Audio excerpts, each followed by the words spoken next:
Welcome, ladies and gentlemen, it is Solvox here, and you're watching me attempt to cast StarCraft II. Now we have another match here from Team Echo here that I will be uploading on the Team Echo's channel because you're watching it probably on Team Echo's channel. So yeah, let's start by introducing our players. Playing the right-hand side corner, playing in blue color, representing the race Protoss, it is SB...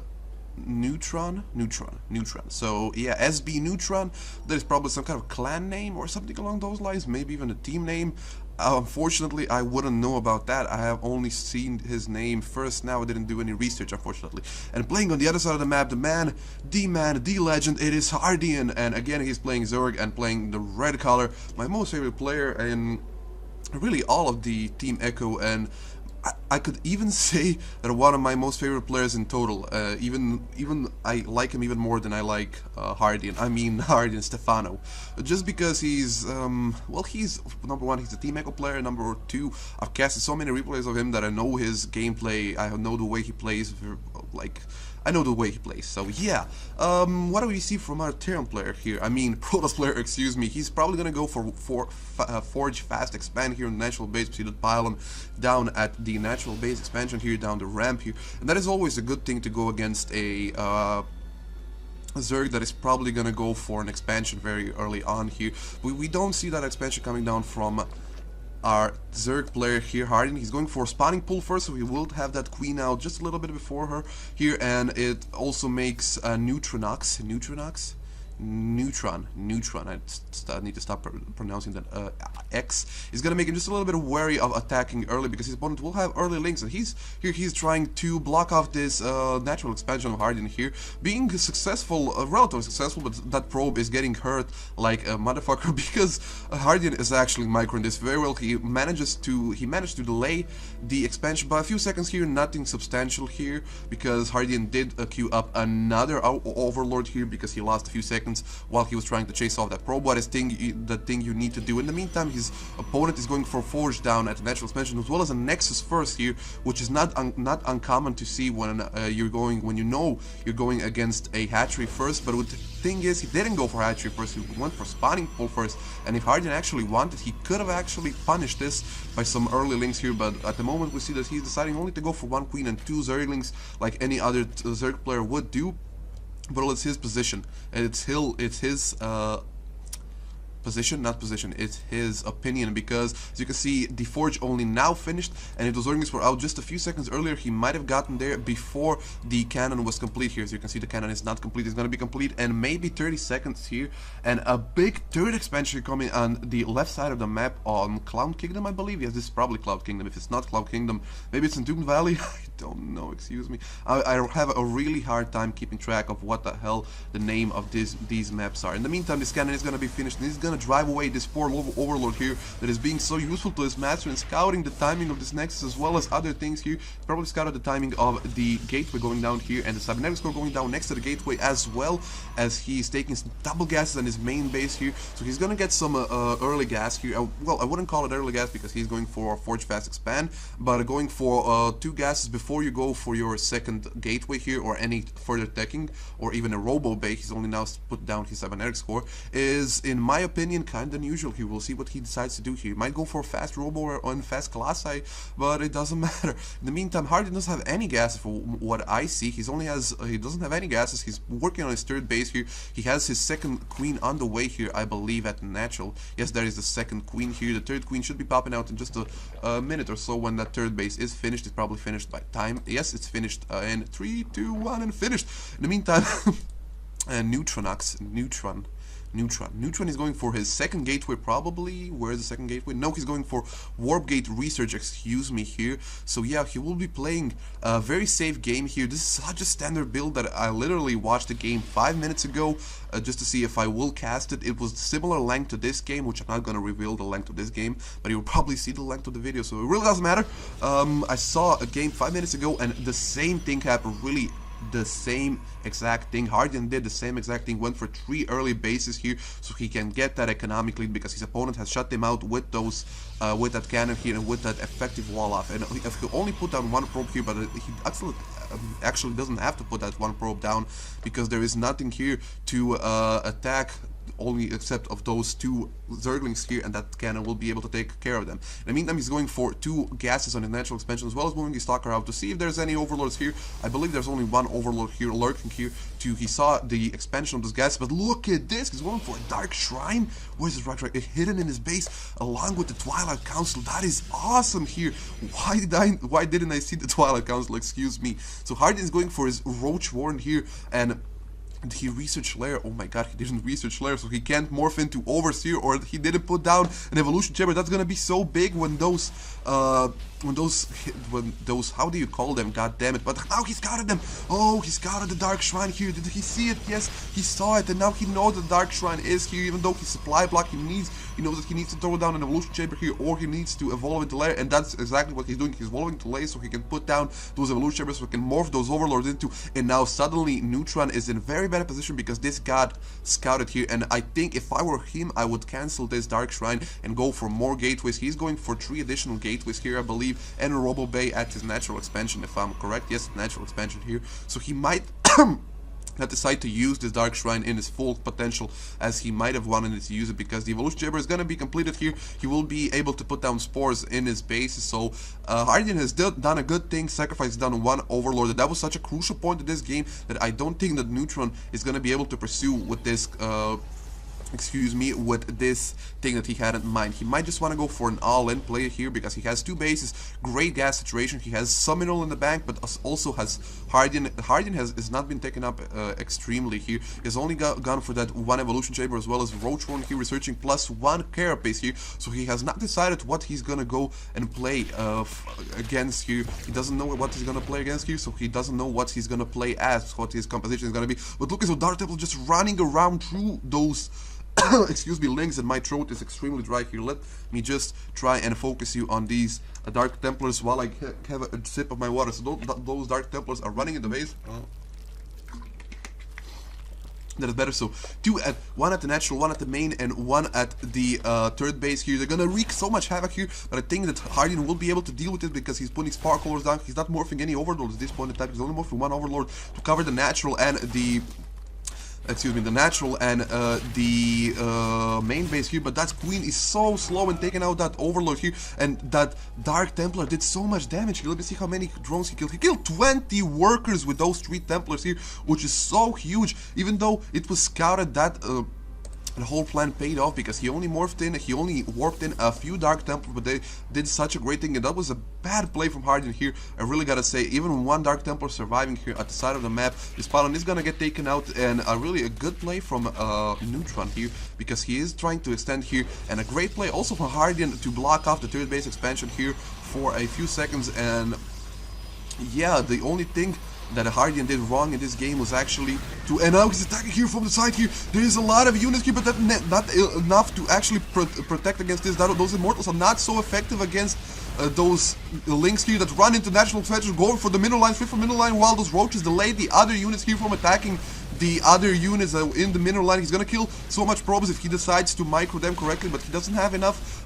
APM to do that, I believe. 1 Immortal here is just targeting down those 4 links here. Now he's gonna run around here, try to do as many damage as he can, but I think that Neutron is gonna be able to defend against it. But look, more swell of roaches coming to the main gate of Neutron here. He's such in a bad position because he doesn't have enough gateways to produce more units to defend against it. He only has a few units here to defend against it. Those Immortals are very good against those roaches, but if Hardian decides to produce links and links only, he will have a really hard time fighting against that Sentry, Zealot, and Immortal composition that Hardian is going for. I mean, that Neutron is going for here.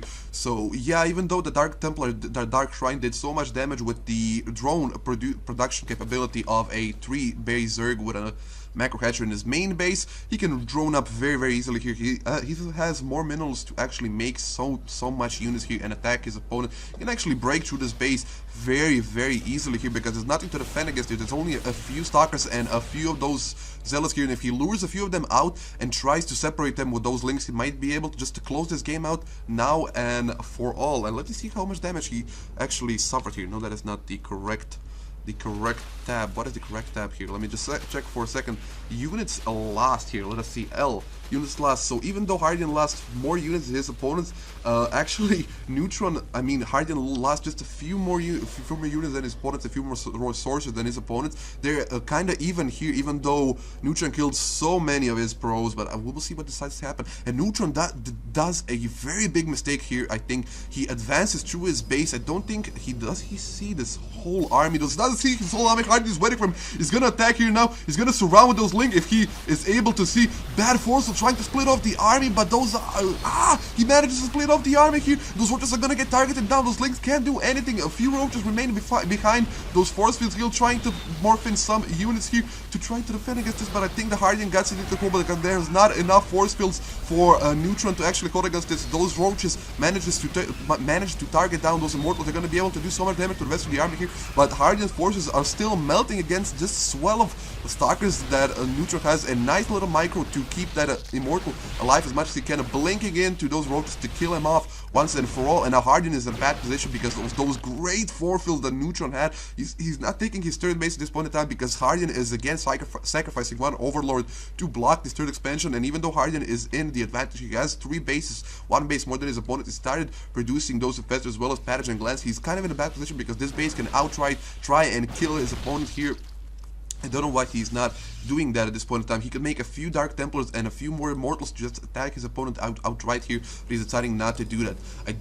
Don't think, oh yeah, it did. +2 has been researched for those units, so +2 is gonna be so effective here. And now I think he's just gonna move out to try attack his opponent while he takes this third base here again, because he's been denying this third base, Hordeon that is, for quite a long time. In the meantime, Hordeon is trying to amass an army to recover from this, and now he's got those vessels out. Pathogen Glands has been finished. He's making so many infestors here as well as so many roaches and lynx, but the infestors are gonna be the main damage dealers for those units here, because if he manages to trap down a few units with those links here and okay, I got a little bit confused there.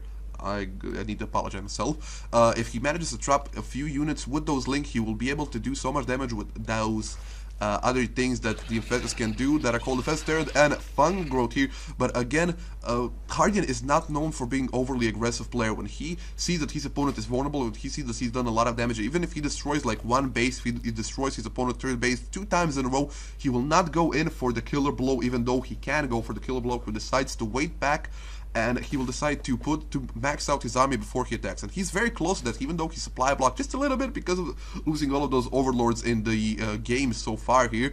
But he is managing to produce his base. He's 60 supply ahead here. I think he has the upgrade supply. Let me see, what do they have? They have +1, +2, +1 attack and +2 armor here on the way, while his opponent has +2 attack, I believe, and only +0 armor. So even though Hordeon has more armor here, I think that the advantage will be into Neutron, because those immortals can do so much damage to those roaches that is gonna be sick. But even though Hordeon has those infestors, so I don't know what's gonna happen here. I gotta say I don't know what's gonna happen here. A nice play for Hordeon to actually zone out this immortal here. He's doing it again. He's funneling him 2 times, losing some energy, but providing himself great covers to advance through this right side of the base. And I think he's gonna attack the third base and try to work his way up from here, because that is a great point to attack here. There is no ramps except this one, and he can force his opponent way off this ramp, even bring this overlord that is still not here because it's probably dead.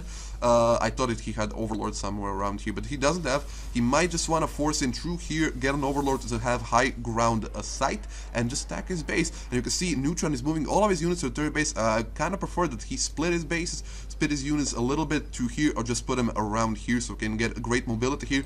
But I think he's done the right thing, because Hordeon is moving to the third base, and he's got a lot of links here, but he needs to wait for those vessels to catch by. He's got even a few of those overseers here, because he wants to be sure that his opponent doesn't have any Dark Templars, and Neutron doesn't have any. Now he's gonna attack here with so many units, but that's a bad thing to do, because those units are so well split here, and with those Stalkers here to defend against it, he's not gonna be able to do a lot here. And now he's gonna crush it to that force here, but it's so many units here from Neutron. I don't think he will be able to do it. He needs to bring down one of those Stalkers so he can get a surround of those units. Now he's not throwing any fungus because those infestors are not in range. He's moving one up there to get the fungal on those units here on the side, but that's not going to be able to do a lot because there's no more damage on them. Those Lingers trying to claw their way through all of those Stalkers here, while Neutron is trying to reinforce his units. He's going to probably target down that gateway with a few of those infested areas here to get more view, to get another way to get to these units, because Neutron's army is still holding very steady here. As you can see, the supply is actually equal now, even though Hordeon was in such a big supply lead here.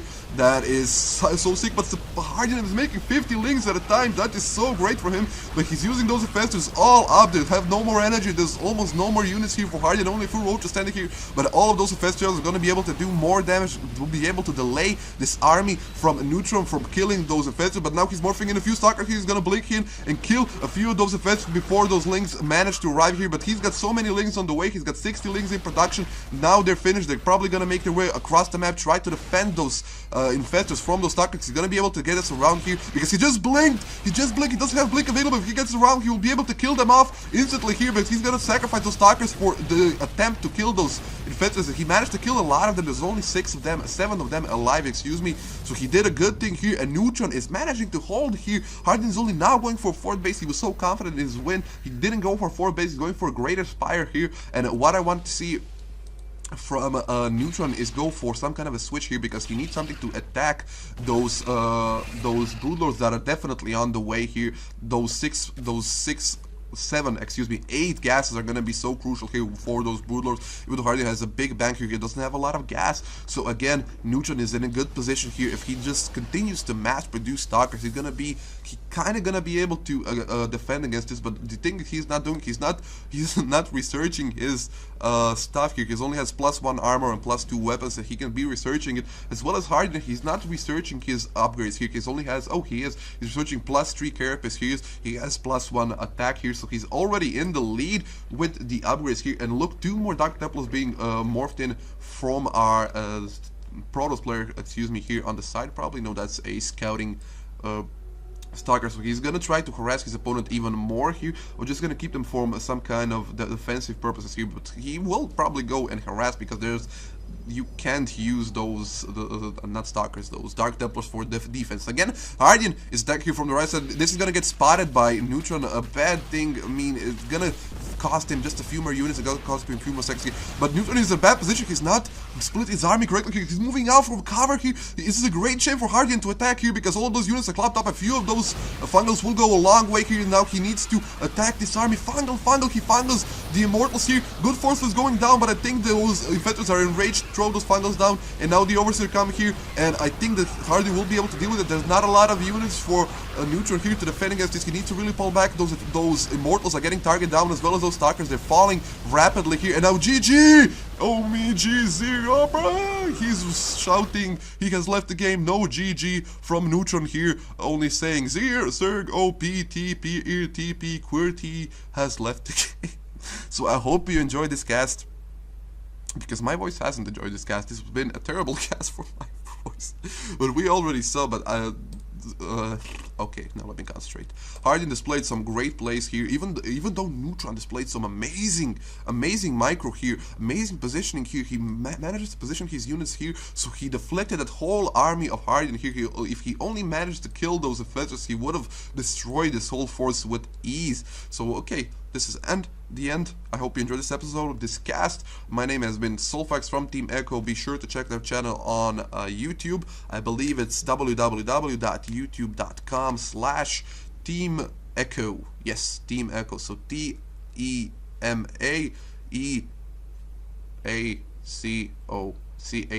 I don't know how to spell. Excuse me, I'm not American or English. Okay, so the next time, guys, keep it steady and carry on.